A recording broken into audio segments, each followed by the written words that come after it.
For direct relationship, on page 542,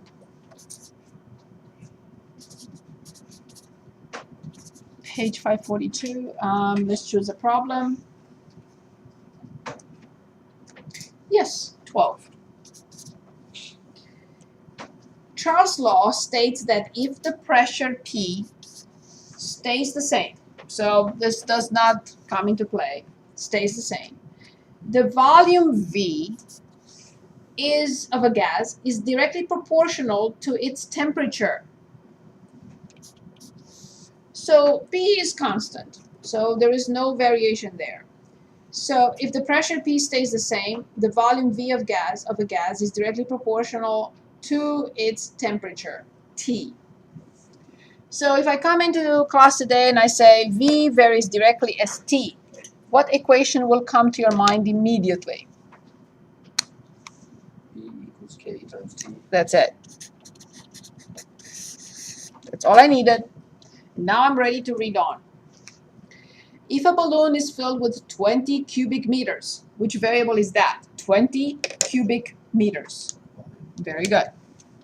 So if the volume is 20, when the temperature is 300, so cubic meters, right? Yes, cubic meters. And temperature is given in Kelvin, K.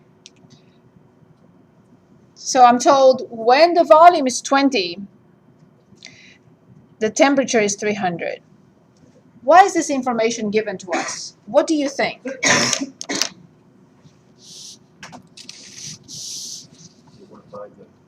Exactly. Thank you very much. So I know that 20 equals K times 300.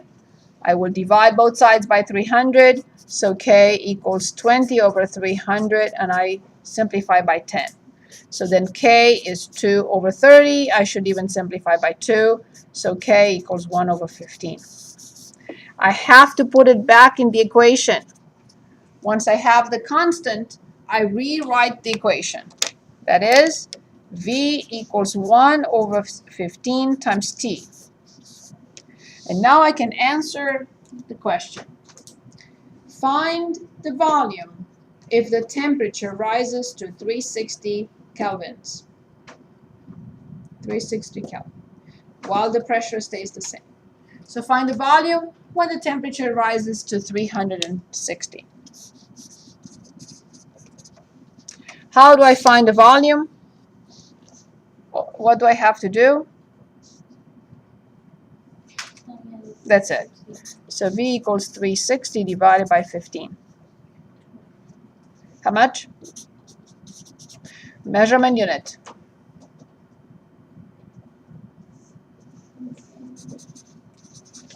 Cubic meters. Any questions? Is that clear? I can divide it and multiply it 1/15 times the temperature. 1 divided by 15 multiplied by 360 over 1 equals 360 over 15. This is not in the denominator. This is in the numerator. This is a fraction. So I'm multiplying this by a fraction. So when I multiply a number by a fraction, I multiply the two tops and I get 360, and the two bottoms and I get 15. Is that okay? Yes. Good. Second type, which is inverse.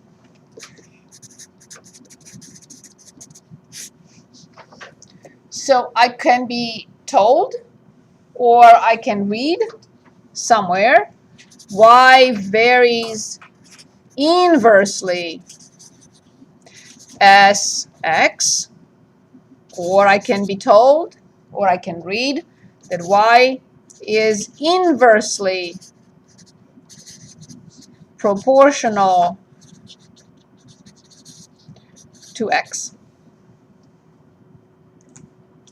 In this case, if the relationship is inverse, when x increases, y decreases. When y increases, x.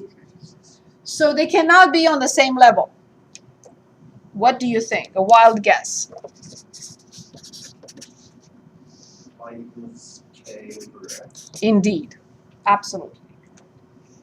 If I increase the denominator, I decrease the result. If I decrease the denominator, I increase the result. Good. Let's look at a problem.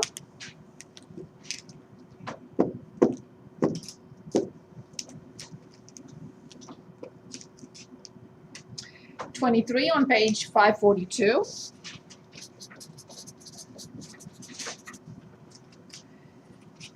If the voltage V in an electric circuit is held constant, so it doesn't come into play, the current I is inversely proportional to the resistance R. I is inversely proportional to R.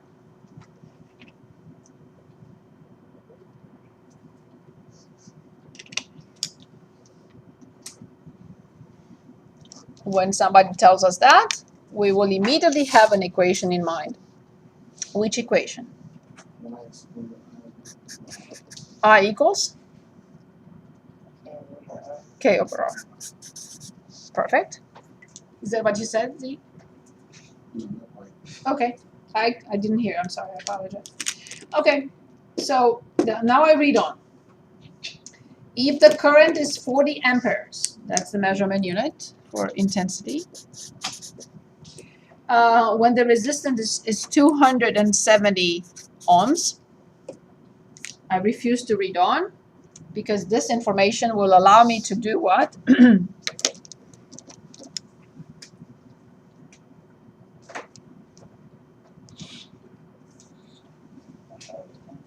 Yes, it allows me to find K. So 40 equals K over 270. Cross multiply is a proportion. I know we haven't really talked about it, but you multiply both sides by 270. So it's 40 times 270. Very good. Thank you very much. I have to put it back in the equation. It's mandatory. So then I equals 10,800 divided by R. This is the relationship. And now I can read on. Find the current when the resistance is 150 ohms.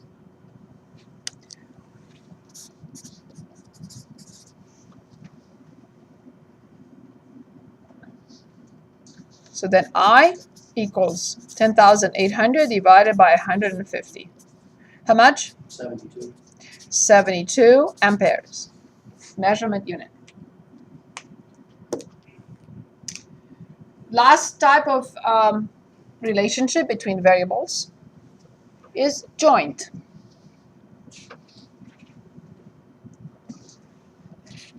Joint relationship requires three or more variables. All the previous ones, the two we just discussed, require two minimum, right? Two, x and y. Okay, joint. I could read somewhere, or I could be told y varies directly. I'm sorry, jointly. I meant to write. So y varies jointly as x and z. If I read something like this, my mind will go directly to an equation that replaces this. What do you think the equation will look like?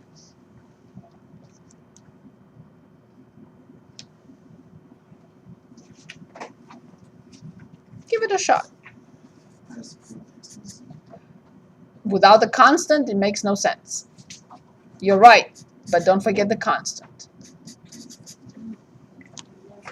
All of them have to have a constant, because otherwise the constant will be 1, and I can never assume that. It could happen, but I cannot assume from the beginning that the constant is 1. Good, good, very good.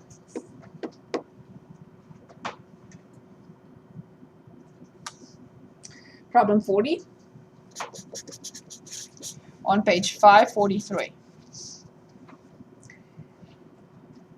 The number of cars manufactured on an assembly line at a General Motors plant varies jointly. So the number of cars, I'm going to call it N, or C, cars, C, varies jointly as the number of workers, I'm going to call those W, and the time they work. I'm going to call that T. If variables are not given, make them up. Whatever you want to, name them. That's fine. So the number of cars, C, varies jointly as W and T. What is the relationship among these three? C.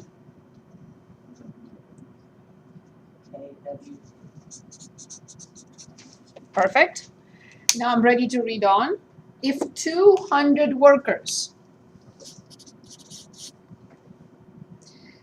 can produce 60 cars in 2 hours, why is this information given to us? To find the constant. I don't have the entire equation until I find the constant, yes. So then 60 equals K times 200 times 2. I divide both sides by 400, 60 over 400, and I'll simplify by 2. So K equals 3 divided by 20. S is, I will have to put it back in the equation. So then C equals 3 over 20 times W times T. This is the final equation. This is what I will use to answer the question. Find how many cars 240 workers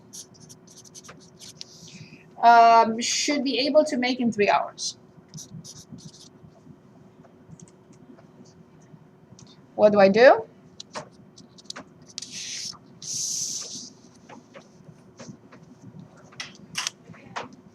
All I have to do is plug it in.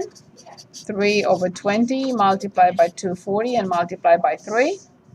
I will simplify, and then I have 9 times 12.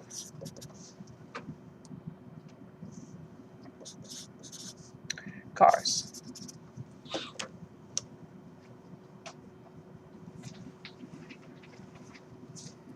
And this is the end of the material for test 1. Any questions? Okay.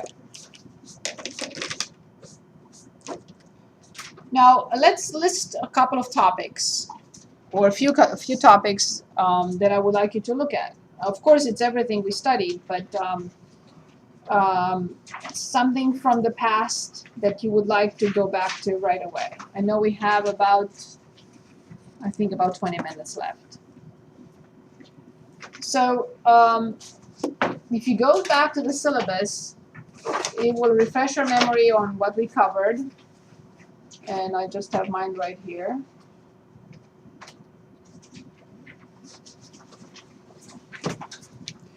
So here it is.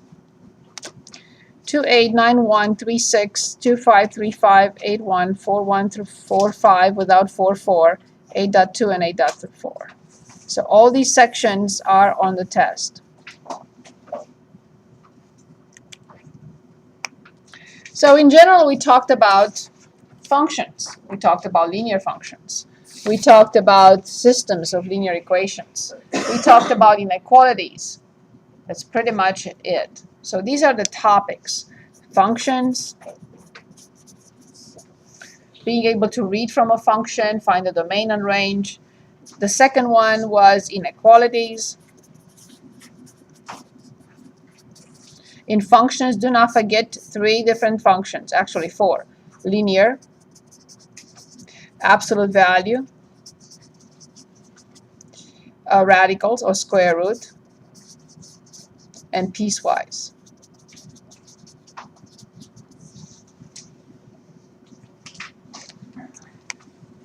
What else? Systems. And solving them in 3 different ways. Graphing,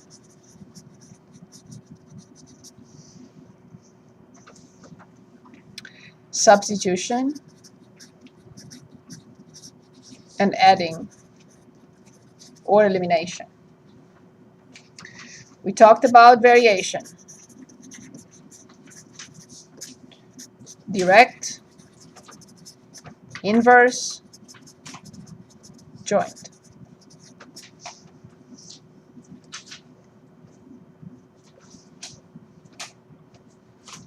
Don't forget about the equations of a line, right? Like y equals mx plus b. And what you had on the quiz today, y minus y1 equals the slope times x minus x1.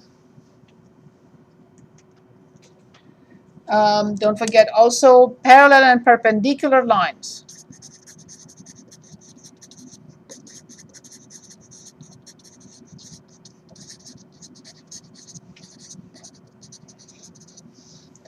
Parallel and perpendicular lines. Can't think of anything else. Now, as I said, we have about 15 minutes left or so. Let's choose some topics. Which of these topics would you like to go back to?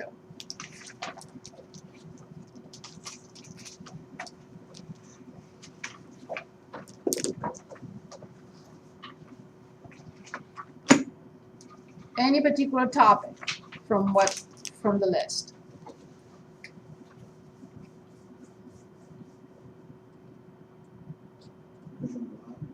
Say it again. Yes.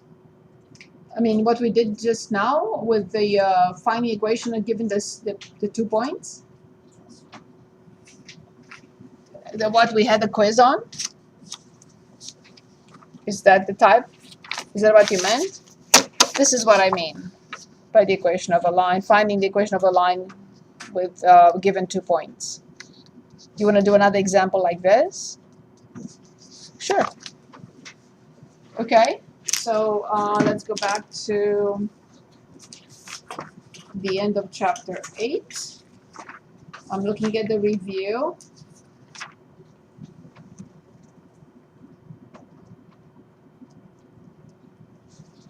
Okay, here's a problem. Problem 24 on page 547.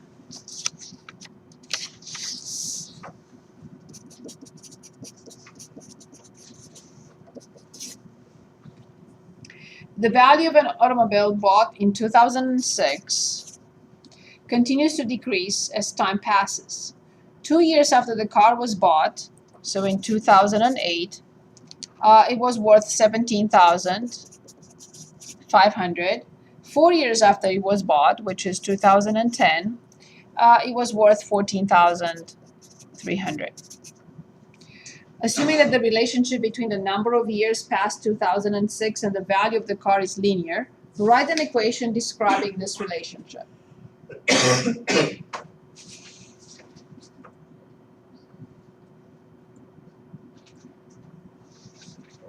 So what is given in this problem? 2 ordered pairs. Now I have to be very careful how I write them, because if I don't consider the correct independent variable and the correct dependent variable and I switch them, I get something else. So which one is the independent variable? Of course, time. Time is the number of years since 2006. And which one is the dependent variable? The value of the car, of course. Very good. Thank you. So please create 2 ordered pairs.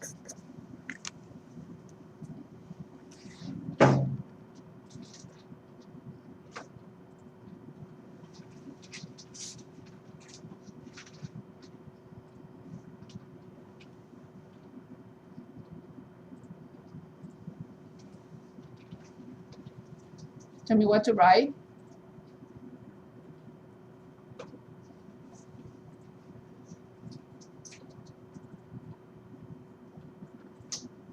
Can anyone tell me what ordered pairs you have in mind? 2008. I cannot. 2005. I cannot. 2006 represents x equals 0 years. 2 and 17,000. Very good. 17,500. Very good. And 14,000. good. What should I find first? Very good. So let's find 14,300 minus 17,500 divided by 4 minus 2. Do you expect the slope to be positive or negative? Negative, because it decreases in value. Very good. So please give me the slope. Without a measurement unit, doesn't mean anything.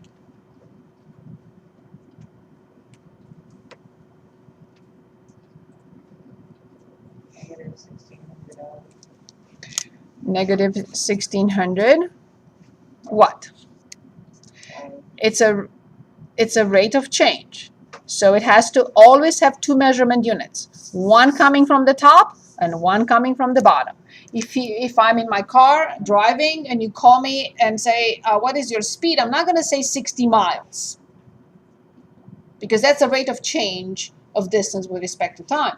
I'm going to say 60 miles per hour. Same thing here. Some measurement unit comes from the top and another measurement unit comes from the bottom. So it's what? Yes, dollars per year. So can anyone interpret this minus $1,600 per year? What does that mean? The value of the car. Excellent. Good. What do I do next? None of these points is 0, a number, which means it's not. None of them is the y-intercept. So I have to use y minus y1 equals the slope times x minus x1. It doesn't matter which point you use. 2 and 17,500 and negative 1,600. So now I will plug them in. So I have y minus 17,500 equals negative 1,600 and x minus 2. Please distribute, combine like terms, and give me y equals.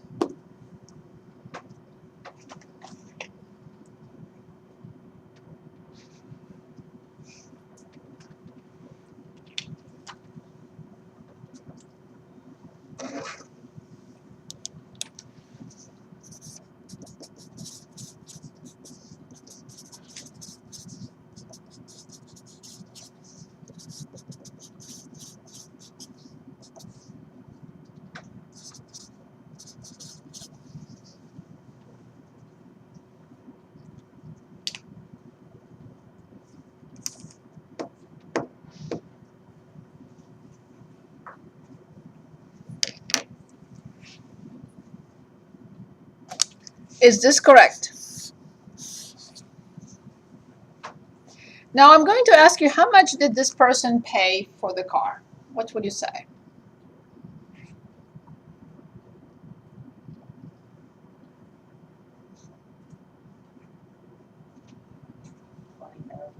Exactly, that's the y-intercept. When x is 0, at the very beginning, when time is 0, this is what he paid, she paid, while driving it off the lot. So the initial value is when x is 0. X equals 0, y equals 20,700, and this is the price of the car in 2006. Okay, final question here. Use this equation to estimate the value of the automobile in 2012.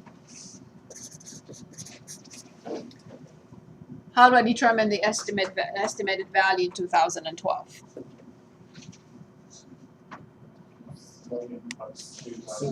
Yes, plug in 6 years. So y equals negative 1,600 times 6 plus 20,700. And tell me what you get, and I'll put it in. Which other topic would you like? We still have 10 minutes. Which other topic would you like to review?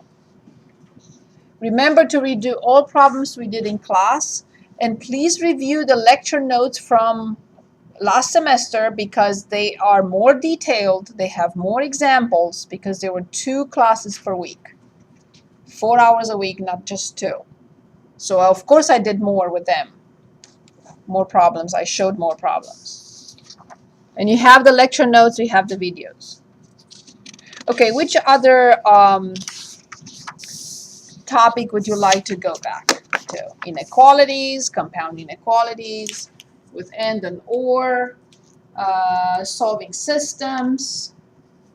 What else would you like me to review? I have a specific problem number. I want you to. Page 517. number Right. 35. Exactly. I've been begging for this. So one more time. I was talking at the same time, of course. 517, number 35. 517. 517. Number 35. 35. 35. Very good. So we have two ordered pairs. 3/5, 2/5, and -1/5, and 7/10. And we're asked, find an equation of the line passing through the given points. Excellent. Good. So I have to find the slope, right? y2 minus y1 over x2 minus x1. 7/10 minus 2/5. It's 2/5, yes. Over -1/5 minus 3/5. So, Did I copy? Let me check. Let me check. No, you may be right. You may be right. So 3/5, 2/5, yes. -1/5, 7/10. Okay. That's okay. I'd rather check.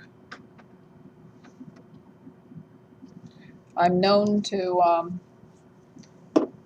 copy because I'm standing. It's no excuse, but I make copy one point from a problem and another point from another. I've been, known to do that. Okay. Now the difficulty here is that we have not talked about Chapter 7. In Chapter 7, this will be very clear. Very clear. However, okay, assuming I only have to subtract or add, whatever you want to call this, because subtraction is an addition also. I will have to find the least common denominator here. Can anyone tell us the least common denominator here? 10, of course. So then I have to multiply the top of this fraction by 2. So then the top is 7 minus 4. Would you agree with that? So far. Good.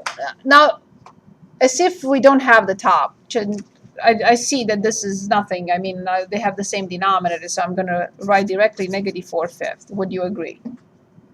Now, I have to combine like terms at the top, so I have 3/10, and the bottom is -4/5. And now I'm asking myself, first of all, this is positive and this is negative, so the sign must be negative.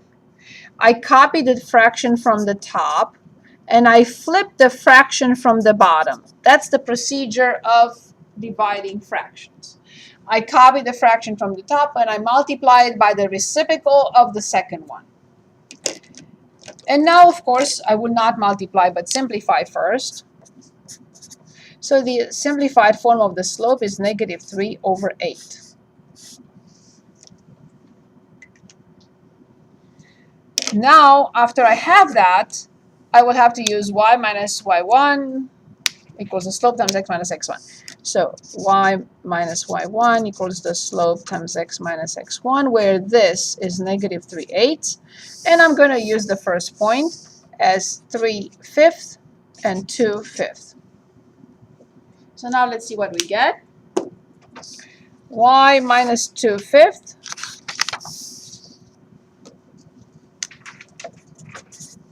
y minus 2/5 equals -3/8 x minus 3/5.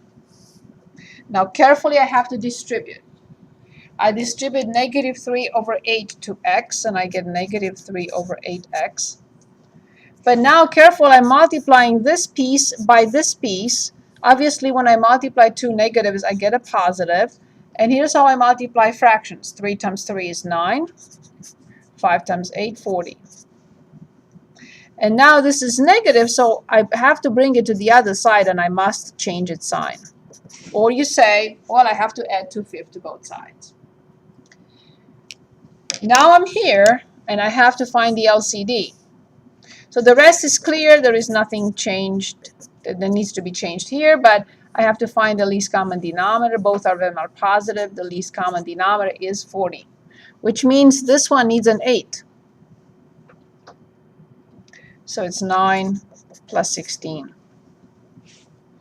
And the final simplified, and I shouldn't say final because it's 25, so y equals negative 3 over 8x plus 25 over 40, and I have to simplify by 5. So I will get y equals negative 3 over 8x plus 5 divided by 8. Simplifying top and bottom by 5. Heather, is this better? Yes, thank you. Yes, the difficulty was here because we have not seen this before. Till chapter 7, actually, when we will. When's chapter 7? Chapter 7 deals with rational expressions. Yeah. So we haven't really seen complex rational expressions, although there's no x in there, so I would only call it a numerical complex expression, not an expression that has x in it. So, but I'm going along with this sequence because I was not on the committee for 012. A subgroup of the math department was, and they said that it's better if we do it in this sequence. So I went along with that. So that's why we haven't gotten to chapter 7. We will, but it will be a part of test 4. It makes in certain parts, it makes it a little bit difficult, changing the sequence. But I'll help you through it, so you should be fine. I still have 3 minutes if you have any other topic in mind. So one more time, inequalities,